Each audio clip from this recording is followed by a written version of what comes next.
Amis dungeonneurs Et Dungeoneers, explorateurs de donjons en tout genre et de grottes sales et visqueuses, amateurs d'araignées, de monstres, de dragons et de chauves-souris, et bienvenue. Dora l'exploratrice aussi, on l'oublie souvent.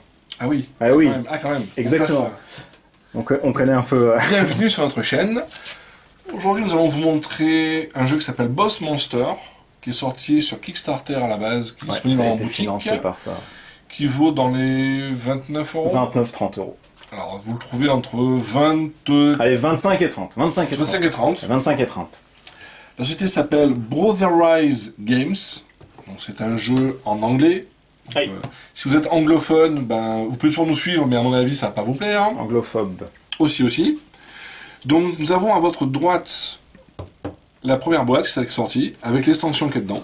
Et non, ce n'est pas un jeu Super NES, c'est bien un jeu de cartes. Voilà, c'est le côté baron du jeu, c'est que c'est un jeu graphisme 8 bits. Donc, pour les vieux de la vieille, comme certains, oui, j'en fais partie. C'est marrant, hein, c'est vrai que c'est assez marrant. C'est graphisme old school, c'est assez bonheur. Il y a une petite extension qui a été sortie aussi, version Game Boy, ça rajoutait des reliques. Voilà. Mais on l'a pas mise parce que déjà on fait ce qu'on veut. Et là est sorti il n'y a pas si longtemps le standalone qui peut aussi être une extension. Boss Monster 2, The Next Novel. Qu'est-ce qu'il y a dedans? On va ouvrir la box. La petite boîte.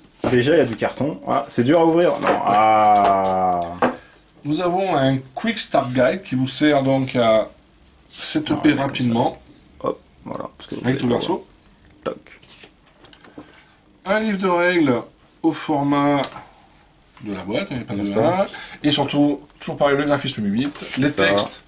Ça rappelle un peu pour les vieux de la vieille les notices de jeux vidéo qu'on avait à l'époque. Oui, exactement. C'était avant. Ouais, super. C'est Bah, pas- maintenant il n'y a plus rien, c'est tout digital, c'est de la merde. C'est voilà, mais ceci est notre débat.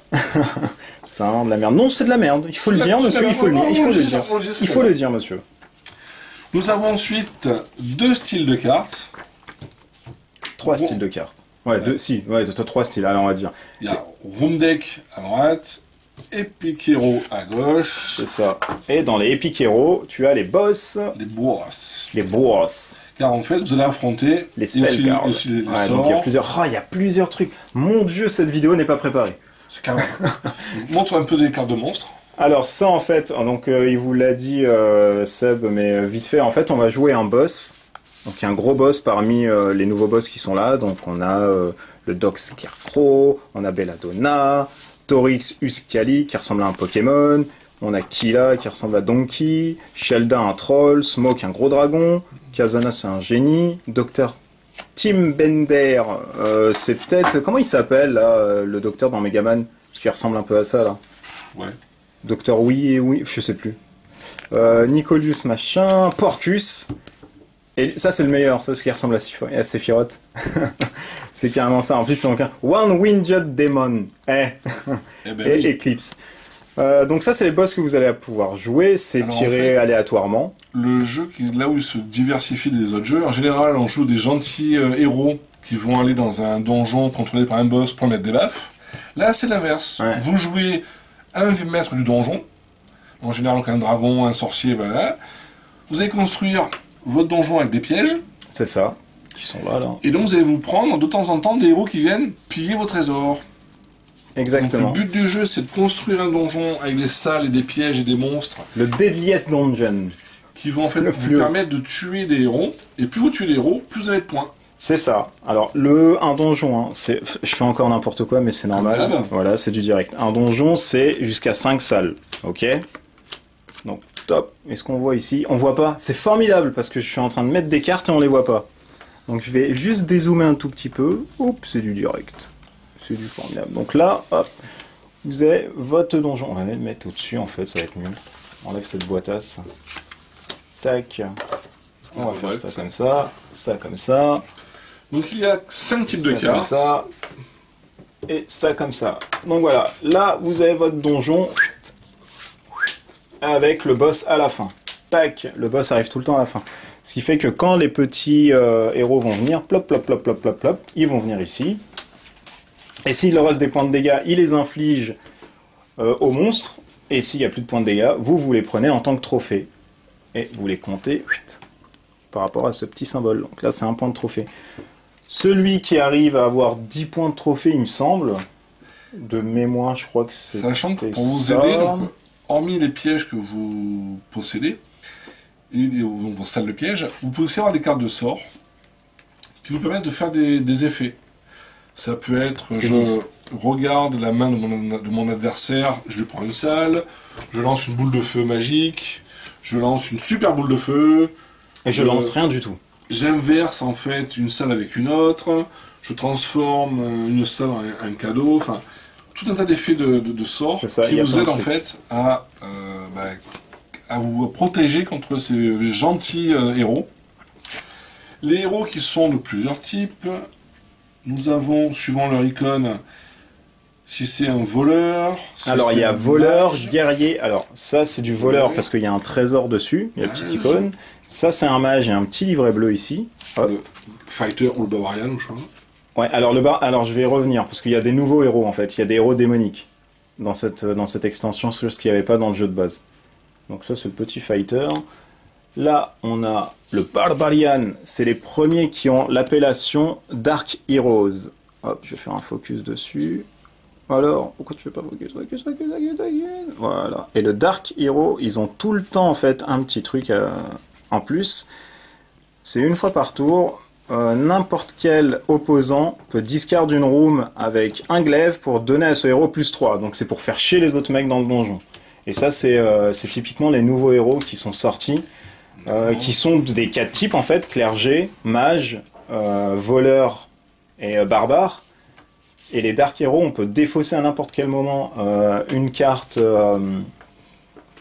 room. Donc les cartes room, c'est les cartes qui sont non pas rouges, parce qu'il y en a d'autres, hein, il y a du blanc, il y a du bleu, pour donner de la puissance au héros et faire chier le mec à côté en lui disant « Ah tiens, ton barbare, tu pensais que t'allais l'avoir, ah bah non, finalement, bim, il a plus 3 et il tape dans la gueule. » Comme c'est une vidéo tout public, nous allons pas dire il faut faire chier le mec adverse, plutôt nous allons embêter, non, on n'embête jamais, perturber on n'embête jamais ici. Votre adversaire. On fait chier le monde et c'est tout. Car le but du jeu, c'est de vous allez jouer de 2 à 4 joueurs, et chacun doit faire son donjon le plus méchant, le plus dangereux possible, afin d'arriver aux 10 points de héros. Mais il y a des sorts et des salles qui vous permettent d'embêter votre adversaire, donc en fait, ou soit prendre des pièces qui sont bien, et donc lui filer une pièce qui est un peu moisie de chez vous, ou jouer un sort pour dire, bah, en fait, le héros il va taper chez toi, à la place. Et du coup, maintenant, les gens se disent, mais comment on joue, on comprend rien, machin. Et ben c'est très simple.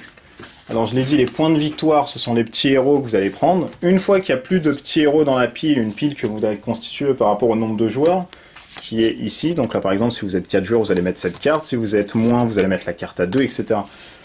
Une fois que vous avez plus de piles dans les héros classiques, il y a les Epic Heroes qui rapportent 2 et qui sont bien sûr plus forts, 20 points de vie, 13, 11, enfin c'est de la folie quoi. Il y a plus de points de vie sur des monstres, non, des héros épiques les pauvres, mais ils rapportent plus. Oui. Le boss qui a 5 points de blessure meurt, donc il quitte directement la partie, et si à la fin d'un tour, un boss a 15 points de victoire, il gagne la partie. 10 points de victoire, pardon, il gagne la partie. Les points de victoire, en fait, c'est les âmes des personnages. Voilà. Ils appellent ça les souls. Souls. Donc 10 points, on gagne, 5 points de vie, on perd. Donc comment s'ajoute à ça? Alors à notre tour de jeu, Déjà, placement initial. On prend une carte de boss. Donc on va faire pour un joueur simple, on va pas se prendre la tête, machin, ok. Donc là on va dire qu'on a préparé notre petit deck pour 2 joueurs, plap. Donc ça c'est le village. Donc ça correspond au village. Ok. Ensuite on donne un monstre à un joueur, randomly, et ça c'est important. Et on va voir la carte monstre qu'elle a. Alors, une carte monstre, c'est quoi? Hop, une carte monstre a un point d'XP ici. Ça veut dire c'est plus vous avez un XP haut et plus vous allez être le premier à jouer. Donc, ça n'a pas vraiment d'incidence majeure, mais bon. Et là, vous allez avoir le symbole du monstre. Donc là, c'est le symbole cléric. Je vais y revenir après. Donc on pose ce petit monstre. On donne à chaque joueur 5 cartes room et 2 cartes spell. Donc on va lui donner, hop, on va les prendre d'ici, voilà, on va shuffle, machin, c'est du direct. On va faire 1, 2, 3, 4, 5, et on va lui donner 2. Ensuite, on va choisir une carte room ordinaire. Hop, je vais vous montrer du coup les cartes room. Les cartes room, c'est ça. Hop. On va avoir un symbole ici qui est le symbole trappe. Là, c'est le symbole monstre. Et il y a, il me semble, un autre symbole, mais bon, c'est pas tellement intéressant pour le coup. Les rooms ordinaires, donc les salles ordinaires, ce sont les salles grises ici, qui vous donnent le nombre de dommages que les héros vont se prendre en traversant cette salle, un effet de carte et le nombre d'icônes où je vais revenir. Les cartes ensuite, épiques, luxueuses, upgrades, ce que vous voulez, sont les cartes dorées. Pour pouvoir poser une carte dorée, il faut obligatoirement que la carte en dessous ait le symbole ici par exemple de glaive. Admettons que je veuille hop, poser une carte comme ça dessus, je ne pourrai pas parce que j'ai pas de symbole glaive dans une de mes salles. A contrario, ce qu'on peut faire, c'est construire une salle ordinaire sur une autre salle. Ça, on a tout à fait le droit, il n'y a pas de souci. Mais on ne peut pas construire une salle un peu plus forte si on n'a pas le symbole qui match. Donc ça, c'est très très important au début, surtout quand vous allez dire « Ah, je vais poser ça, mais non, mais finalement, on peut pas. » Parce que vous trichez comme moi, et ça, c'est fourbe et c'est pas bon. Donc ça, c'est pour les cartes room. Ensuite, on a les cartes... Bah tiens, donne-moi une autre carte spell, là, du coup. Important, c'est que une fois que vous avez quand même 5 cartes visibles de votre... Ouais, on level up son boss, ouais. Votre boss devient plus fort. C'est ça. Alors, le level up ici, j'allais venir après, mais au moins tout est fait. Il a un petit effet de level up. Une fois et une fois seulement qu'on a 5 cartes, on level up directement. Alors, soit c'est des persos qui vous disent pour le reste de la partie, vous faites l'effet, soit c'est un effet one-shot en disant vous gagnez un point de vie, soit vous tuez un héros directement, etc. Mais c'est un effet de carte qui arrive uniquement quand vous avez 5 cartes donjon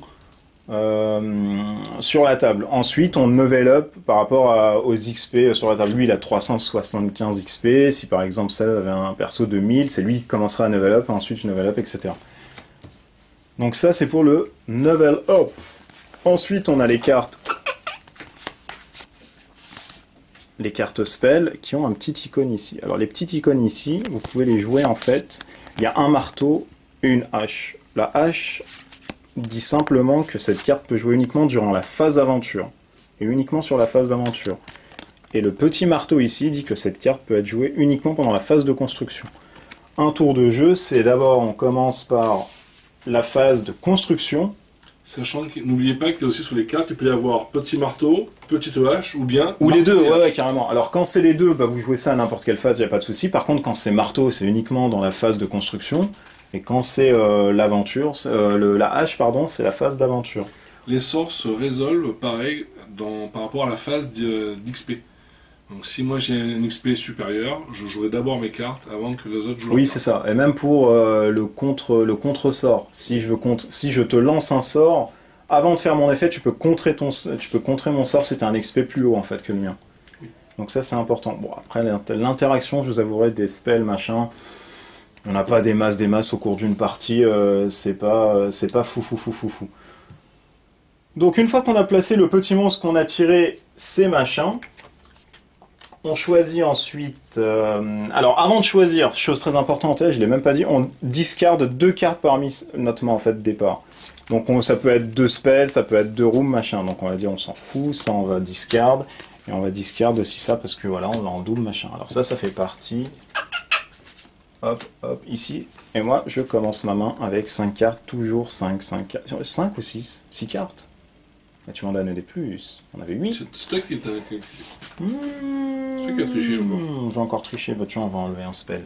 Parce que c'est 5 cartes room, 5, 6, 7. Et on reste avec 5 cartes. Donc on a ça. Hop. On n'avait que 2 spells. C'est vrai que j'ai triché. Une fois que vous avez votre main, vous allez... Alors ça, c'est pas encore le début de tour. Hein, c'est vraiment pour le setup. Vous allez choisir une room ordinaire. Donc une salle grise que vous allez poser face cachée. Ça, c'est la première salle ou la dernière salle de votre donjon. Parce qu'en fait, la première que vous placez, c'est la dernière que l'aventurier va rencontrer. Et là, je vais mettre la formidable bande-son de égaré d'Indochine. Ouais, mais on retourne aussi quand même.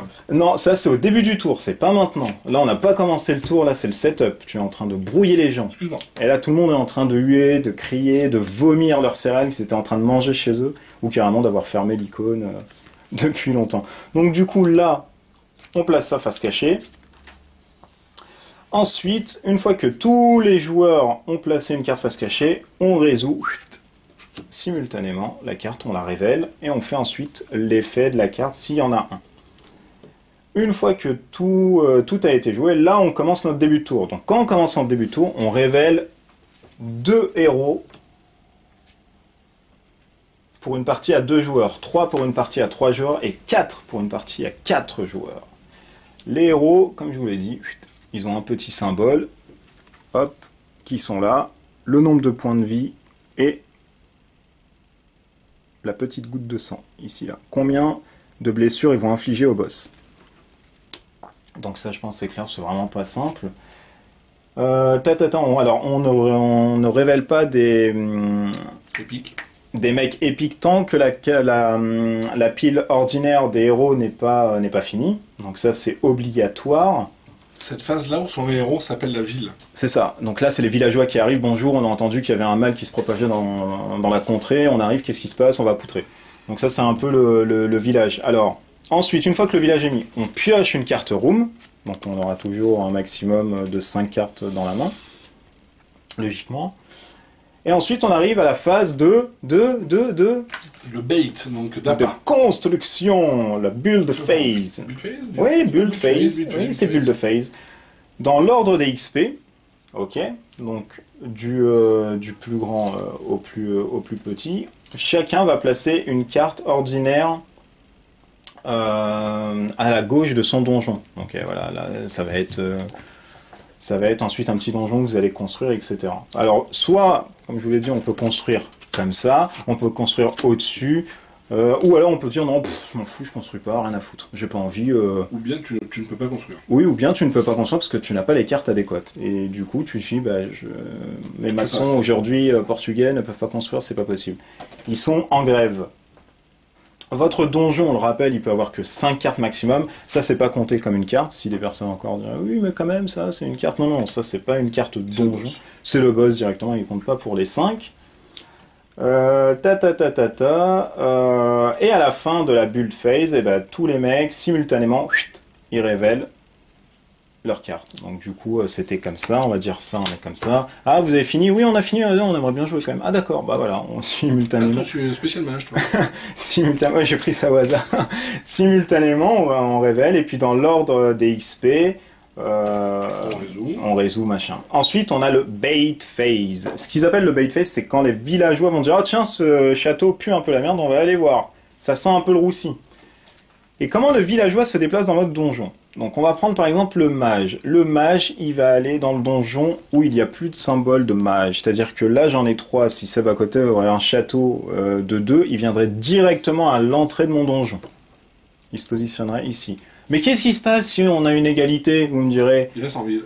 Il reste en ville directement, il stack. Et au prochain tour, si on a toujours 2 en ville, on en retire 2, ça ferait 4. Donc il peut y avoir plein de héros dans le village, et d'un coup, plap, tout le monde pop dans le donjon. Et après, c'est un peu c'est la merde. C'est un peu la merde, ouais. Effectivement, c'est un peu la merde. On vous rappelle que la carte boss compte quand même pour les symboles. Donc là, on a quand même si, c'est les trésors, pour reprendre un peu un truc que j'ai dans la tête. C'est un peu l'icône. Donc l'icône compte, mais la salle ne compte pas comme une salle de donjon. Ensuite, on arrive à l'aventure. Et là, si on regarde bien, il se prend le mage, et vu qu'il a une icône clérique, je prends le cléric aussi. Je me prends aussi le cléric. On va partir du stade où voilà, il n'y a aucun mec avec du clerc machin. Donc là, je me prends d'office 2 avec 2 salles. Donc là, je pourrais pas les buter parce qu'ils ont 6-6 et je suis sûr d'avoir 2 points de vie directement, en moins. Donc là, chaque héros rentre. Lui, il va rentrer, on les fait un par un. Il se prend 2 ici, il est à 4. Il se prend 1 ici, il est à 3. Il est à 3. Il arrive ici, il me bute. Et là, oh magie, c'est formidable. On place ça et une blessure. Lui, il va faire pareil. Il se prend 2, il se prend, il est toujours vivant. On le place ici. Tu peux avoir des sorts pour t'aider. On a aussi des sorts, mais les sorts... Alors, On a des sorts uniquement si une carte nous dit piocher une carte sort. On peut pas en piocher comme ça au début de tour, machin. Ce qu'on pioche obligatoirement, c'est une carte room. Tu peux avoir des sorts pour t'aider. On peut avoir des sorts, on peut avoir des salles qui vous disent détruisez cette salle pour infliger 6 d'un coup au mec, mais vous perdez la salle et ça peut vous sauver, ça peut vous sauver dans la partie pour quelques trucs. Voilà, une fois qu'on a fini la pile, on ramène les Epic Heroes, pareil. On choisit, voilà, ça c'est 2, les 2 vont venir dans les trucs les plus forts, ils vont tawater machin, par contre eux vont infliger 2, mais ils rapportent aussi 2. Donc il y a un rapport un peu gagnant-gagnant et prise de risque. Et puis on continue tout le temps, c'est un peu le même stade. Une fois qu'on a fini, on pioche une carte room. Si on veut construire au-dessus, on est obligé de matcher avec des symboles qui se trouvent en dessous. Ce qui est important, c'est pour gagner, vous avez 2 solutions. Soit vous arrivez à avoir 10 points de gemme, ou si vos adversaires se sont fait éliminer, s'il reste que vous gagnez. Vous gagnez aussi, oui, ça coule de source. Effectivement, on l'a pas dit, mais vous gagnez automatiquement, en fait, direct. Il y a pas de... Donc pourquoi c'est là qu'il est important de jouer les cartes de sort, car parfois il y a des sorts qui disent voler une carte. Ouais, violer, c'est chaud quand même. Voler une carte trésor ou une carte room à votre adversaire. S'il a une carte un peu importante et utile, vous lui volez. Après, du coup, il se fait défoncer par les aventuriers. Mais faut avoir du spell, hein. Il y a plein de... Alors, il y a aussi les effets de cartes, hein, qui vous disent voler une carte spell, ramener un monstre qui était mort à la vie, etc. Il y a plein de trucs pour enquiquiner. Les cartes sont très belles, c'est du 8 bits, là on peut voir, c'est du Tetris par exemple. Là, c'est un point de sauvegarde à la Final Fantasy. Là, c'est du Werewolf, peut-être à la Altered Beast pour ceux qui connaissent. Enfin voilà, c'est des trucs un peu... je les montre un peu comme un cingouin. Hop, hop, hop. C'est un peu du 8-bit style Metroid. On avait l'habitude de voir. Alors ça, on vous l'a dit, c'est une extension, mais c'est aussi un standalone. Donc en l'état, vous pouvez acheter la deuxième boîte et dire, oh bah tiens, je veux jouer qu'avec ça. Ou vous pouvez acheter la première et la deuxième boîte, ou si vous avez eu que la première, en disant, mélangez les deux. Parce qu'on peut mélanger les deux. On a plus de boss. Dans la boîte de base, je crois qu'il y en a 6, il me semble. Là, il y en a une dizaine, donc on monte facile à une 15-20 si on réunit les deux.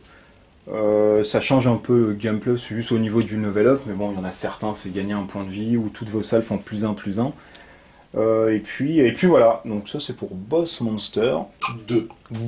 Pas la première édition qui est ici, mais la deuxième qui est là-bas. Donc on vous le rappelle, c'est un jeu de Brotherwise Games, ça a été financé par Kickstarter, c'est au coût de... ouais, c'est de 2 à 4 joueurs, c'est au coût de 20-30 € maximum, c'est pour des parties de 30 minutes, gros maximum, ça va hyper vite, c'est hyper drôle. C'est un bon petit jeu, pas d'apéro, mais c'est un petit jeu pour se mettre en jambe le soir. Oui, elle est un peu bizarre, hein, cette phrase sortie de son contexte. Oui, quand même. Mais voilà, non, c'est un très bon jeu sympathique. Si vous aimez le 8 bits, les trucs un peu marrants, nostalgie. Les coups de pute entre joueurs. Les coups de pute entre joueurs. Il y a quand même une grosse interaction entre joueurs. Gros, j'irai pas jusqu'à là, mais il y a une interaction. Il faut jouer des sorts sur vos adversaires. Ou alors, il faut carrément détruire... Parfois, il y a de bon ton de détruire sa salle afin d'enlever ses icônes, afin de laisser aux autres joueurs récupérer les monstres, les aventuriers. C'est ça, oui, il y a toute une stratégie, oui. Et je vais rebuilder derrière, parce que j'ai pas envie d'avoir ce clergé à ce tour-ci, je peux pas, donc j'annule mes trucs. Ensuite, une fois que vous cassez votre salle, la salle d'en dessous se révèle, donc il y a là quand même les effets, les machins. Ça permet de temporiser, il y a plein de petits trucs de fourbasse à faire... C'est un jeu assez stratégique, mine de rien. Assez sympa, ouais. Nous, on va faire une partie rapide. On va vous montrer ça dans une autre vidéo pour vous montrer comment ça se joue. En live, en direct. Et puis, on vous dit à bientôt et portez-vous bien jusqu'à la prochaine vidéo. Ciao, ciao! Ciao les gens!